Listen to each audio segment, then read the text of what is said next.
ব্রাহ্মণবাড়িয়া সরাইলে বিদ্যালয়ের রাস্তায় জলাবদ্ধতা, জমি দখল ও ছাত্রছাত্রীরা বিদ্যালয়ে যাওয়ার রাস্তা অবরুদ্ধ করে চরম ভোগান্তি। বিস্তারিত দেখুন সরাইল থেকে সুমন কায়সারের প্রতিবেদনে। ব্রাহ্মণবাড়িয়া সরাইল উপজেলার চুনটা ইউনিয়নের ঘাগড়াজোড় উত্তর সরকারি প্রাথমিক বিদ্যালয় বর্তমানে চরম সংকটে পড়েছে। বিদ্যালয়ের একমাত্র প্রবেশপথে ড্রেনেজ ব্যবস্থা না থাকায় প্রায় ৩০০ ফুট এলাকা জুড়ে ৩ ফুট গভীর পানিতে তলিয়ে গেছে। এতে শিক্ষার্থীদের যাতায়াত কার্যত বন্ধ হয়ে পড়েছে। একই সঙ্গে আশপাশের প্রায় ৩ শতাধিক পরিবারও পানিবন্দী অবস্থায় রয়েছে। স্থানীয়রা জানান, বিদ্যালয়ের দাতা মৃত আবু সাইদ মিয়া প্রতিষ্ঠানটির জন্য ৩৩ শতক জমি দান করেছিলেন। এর মধ্যে প্রায় ৬ শতকে ভবন নির্মিত হলেও বাকি জমি দখল করে রেখেছে তার ছেলে ও আত্মীয়রা।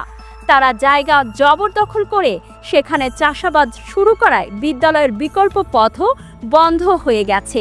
অভিযোগ রয়েছে, বিদ্যালয়ের জন্য দানকৃত জমির মধ্যে ২৪৭ দাগের ১০ শতক পুকুর দীর্ঘ ৩০ বছর ধরে স্থানীয় প্রভাবশালীরা ইজারা দিয়ে ভোগ করছে। প্রতি ৫ বছরের জন্য ৩০,০০০ টাকা নিলেও এর ১ টাকা কখনো বিদ্যালয়ের কাজে ব্যয় হয়নি, বরং জমিদাতার ছেলে, সাবেক সহসভাপতি ও সাবেক প্রধান শিক্ষক সহ ইজারাদার শাহেদ আলী সহ কয়েকজন ব্যক্তি এ অর্থ আত্মসাৎ করে আসছে। শুধু তাই নয়, ছাত্রছাত্রীরা বিদ্যালয়ে যাওয়ার বিকল্প রাস্তাটিও বেড়া দিয়ে অবরুদ্ধ করে রেখেছে জমিদাতা রশিদ মিয়ার ভাতিজা রিয়াজউদ্দিন। বিদ্যালয়ের শিক্ষকরা জানান, তারা ইউনিয়ন পরিষদ চেয়ারম্যান, স্থানীয় মেম্বার ও উপজেলা শিক্ষা অফিসকে বিষয়টি অবহিত করেছেন, কিন্তু কোনো পদক্ষেপ নেওয়া হয়নি।